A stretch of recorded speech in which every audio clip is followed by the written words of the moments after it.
الحمد لله وكفى والصلاة والسلام على من لا نبي بعد أما بعد فأعوذ بالله من الشيطان الرجيم بسم الله الرحمن الرحيم يا أيها الذين آمنوا اتقوا الله حق تقاته ولا تموتن إلا وأنتم مسلمون صدق الله العظيم.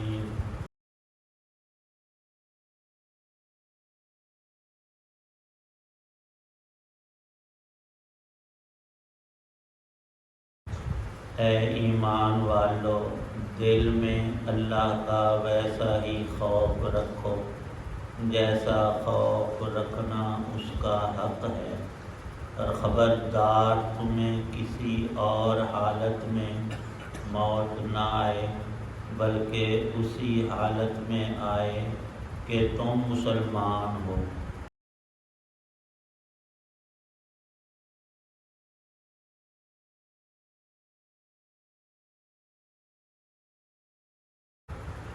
سورہ آل عمران کی آیت 102 ہے۔ بہت ہی جامعیت کے ساتھ ایک سطر میں انسان کی کامل فلاح ہم بندوں پر ہر درجے کی نوازش فرمائی ہے۔ ایمان والوں کو خطاب ہے، اے ایمان والو اتقوا اللہ، اللہ کا خوف اپنے دل میں ہر آن ہر گھڑی رکھو، یہ تمہیں تمام لغزشوں سے، سیئات گناہوں سے، بری باتوں اور کاموں سے یہ رب کا خوف تمہیں بچا لے گا۔ اتقوا اللہ، اور صرف خوف ہی نہیں، جو رب کے شایان شان ہے، اس کی جتنی بڑی ذات ہے، عالی شان ہے، وہ ذوالجلال والاکرام ہے، اس کی نعمتیں، رحمتیں، برکتیں بے حد و حساب ہیں، تو وہاں یہ پہلو بھی بھولو مت کبھی بھی کہ اس کی پکڑ بڑی سخت ہے، اس کا عذاب بہت شدید ہے، اس کا غصہ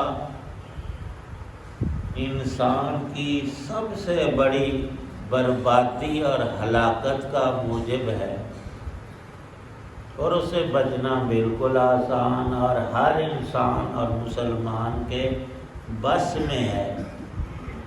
تقوی میں 3 بنیادی باتیں لکھی ہیں اہل علم نے۔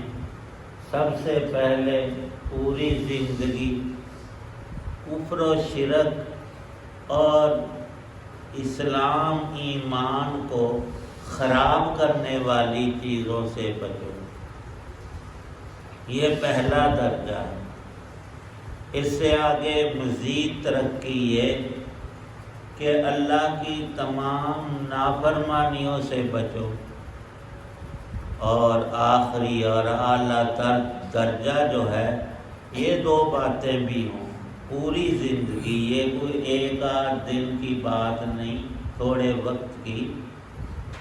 کفر و شرک سے بچنا، ہر ایسے کام اور بات سے جس سے رب کا انکار، اس کے نبیوں، قرآن پاک، آخرت کا انکار لازم آئے، وہ تو ایمان کو جلا دینے، ختم کر دینے والی چیز ہے، اس سے تو بچنا ہی بچنا ہے۔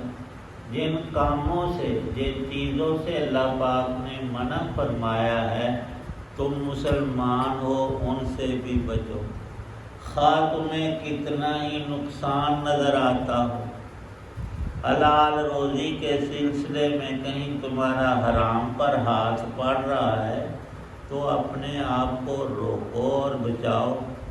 ظاہری تمہارا فائدہ تم چھوڑ رہے ہو، لیکن حقیقت میں اللہ کی حرام کی ہوئی چیز سے بچ رہے ہو، تو اس کی مدد اور مہربانی تمہارے ساتھ اس کے بدلے میں آ کر ضرور رہے، محروم نہیں رہو گے۔ بظاہر تم کہہ رہے ہو کہ یہ میں چوری کرتا، رشوت لیتا، نہ حق کسی کا مال غصب کر لیتا، ہضم کر جاتا تو آسان تھا۔ نہیں، آج تجھے آسان لگتا ہے، کل یہی سب سے بڑی مشکل ہوگی۔ یہ دو باتیں تو ہیں، ہر مسلمان سمجھتا ہے، لیکن تیسری بھی حقہ تقاتہ کے اندر آتی ہے کہ اپنی زندگی کے تمام اوقات اور لمحات کی نگہبانی کرو۔ یہ بھی رب کے خوف کا اثر ہونا چاہیے دل میں کہ میرا کوئی وقت ترقی سے خالی نہ ہو، اللہ کے قرب رحمت کو پانے اور نیک کام کرنے کا جو موقع آج ملا ہے، پھر کل اور پرسوں وہ نہیں آئے گا۔ یہ وقت گزر گیا سو نکل گیا۔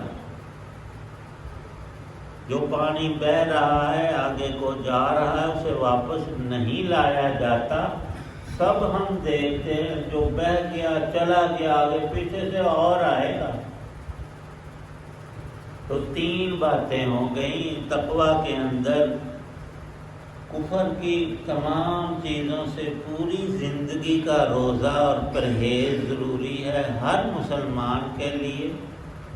تمام گناہوں اور منہیات سے بچنا بھی لازم ہے، اور پھر اپنی عزیز عمر کو ضائع کرنے سے بچنا۔ اور ضائع کرنے سے بچنے سے یہ مراد ہے جو بھی نیکی کا موقع ملے ٹال مٹول نہ کرو، ورنہ کسی اور کا نہیں، تمہارا اپنا اس میں نقصان ہے۔ یہ تو پہلا مضمون ہوا، اتقوا اللہ حق تقاتہ۔ آگے اگلی بات ارشاد فرمائی، تم نے یہ کیا تو نجات پا ہے، اللہ کے ہاں تم ناجی لکھ دیے گئے۔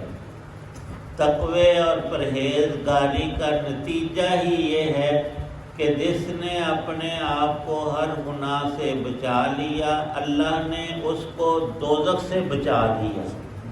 یہ تو صاف آسان بات ہے۔ آگے ارشاد ہے وَلَا تَمُوتُنَّ إِلَّا وَأَنْتُمْ مُسْلِمُونَ۔ تمہیں اللہ نے ایمان اور اسلام عطا کیا ہے تو اس کی قدر کرو، اس کو کسی لمحے آنکھوں سے اوجھل نہ ہونے دو۔ اپنی موت کو، قیامت کو، حشر کو، اگلے جہان کو یاد رکھتے ہوئے تمہاری پوری زندگی اسلام کی پابندی اور دائرے کے اندر ہونی چاہیے۔ یہ نہیں کہ مسجد میں ہم نمازی ہیں اور باہر جا کر فسادی اور گناہوں کا ارتکاب کر کے دوسرے لوگوں کو بھی دین سے متنفر کرتے پھریں۔ نہیں، جیسے نماز میں ہم اللہ کی طرف توجہ اور اس کا قرب اور ایک خاص طریقے میں پابند ہوتے ہیں، ساری ہی زندگی نماز کے نقشے پر ہونی چاہیے۔ نماز میں ہم ادھر ادھر کی بات کریں تو نماز ٹوٹ جاتی ہے۔ تو باہر بھی اگر کوئی بھی گناہ کی اور بری بات کریں گے، برا کام کریں گے، تو اتنا ہمارا اسلام کمزور ہو جائے گا۔ اللہ فرماتے ہیں یہ نہیں ہونا چاہیے۔ وَلَا تَمُوتُنَّ إِلَّا وَأَنْتُمْ مُسْلِمُونَ۔ موت کا کوئی شخص بھی یقینی علم کہیں سے حاصل کر ہی نہیں سکتا۔ تو یہ آخری بات یہ ارشاد فرمائی ہے کہ موت کے لمحے تک تم مسلمان رہو۔ ہم موت کا تو پتہ نہیں۔ ایک بزرگ پرسوں کہہ رہے تھے کہ اس جہان میں اور اس جہان میں ایک سانس کا فرق ہے۔ سانس آیا ہے تو یہ جہان ہے، اور نہیں آیا تو وہ جہان اگلا آگے۔ بڑی پیاری بات انہوں نے فرمائی ہے کہ فرق صرف ایک سانس کا ہے۔ اس کو ہم کبھی سال بنا لیتے ہیں، کبھی صدی بنا لیتے ہیں، اور کبھی اس جہان کو اگلے کو بھول ہی جاتے۔ فرق یہ اور وہ، یہ دنیا اور وہ دنیا، وہ ایک بہت عظیم ترین جہان ہے جس میں اچانک ہم سب نے اپنے وقت پہ پہنچ جانا ہے۔ یہ یقین تو ہے لیکن اس کے موافق عمل بھی ہونا چاہیے۔ آیت پاک میں یہی ارشاد ہے، اے بندے جب تیرا وقت آخر ہو تو اب تو مزید ترلے نہ لیتا پھر کہ مجھے یا اللہ اور تھوڑی سی زندگی دے دے، کچھ دن اور میں یہ کر لوں وہ کر لوں۔ حکم یہ ہے کہ اب اور آج کر لے۔ اب فرصت زندگی مہیا ہے تو اپنے اوپر اسلام کا رنگ کامل چڑھا۔ صبغۃ اللہ، یہ اللہ کا وہ رنگ ہے کہ جس کو کوئی اتار ہی نہیں سکتا۔ دنیا کی ساری حالتیں عارضی ہیں لیکن اخروی نیکیاں سب ابدی ہیں، ہمیشہ کے لیے ہیں۔ اور اس میں تو ایک سبحان اللہ، ایک الحمدللہ اور ایک دفعہ کی تکبیر اور کلمہ پڑھ لینا، درود پاک پڑھ دینا، یہ اتنا بڑا سرمایہ ہے۔ اگر اللہ پاک صرف ہمیں دکھا ہی دے کہ بندے تو نے سبحان اللہ پڑھا ہے تو یہ اس کا اجر ہے، تو ہم مر جائیں اور ہم بھوک سے پیاس سے تڑپتے رہیں، ادھر سے ہٹیں نہ، موت ہمیں آ جائے۔ لکھا ہے بزرگان دین نے کہ کبھی اللہ پاک گناہوں سے بچنے اور ایمان کی قدر کرنے پر ایسی نماز اور سجدہ ہمیں عطا فرما دیتے ہیں کہ وہ لذت دنیا جہان کی ساری نعمتوں پر فائق ہوتی ہے، ایک مومن کے سجدے کی لذت۔ لیکن وہ تب ہے کہ جب پورا عمل ہم کریں، سب گناہوں کو چھوڑ کر ہر نیکی کے پیچھے دوڑنا، یہ مطلوب اور مقصود اس آیت میں ذکر فرمایا ہے۔ اللہ پاک ہم سب کو عمل کی توفیق دے۔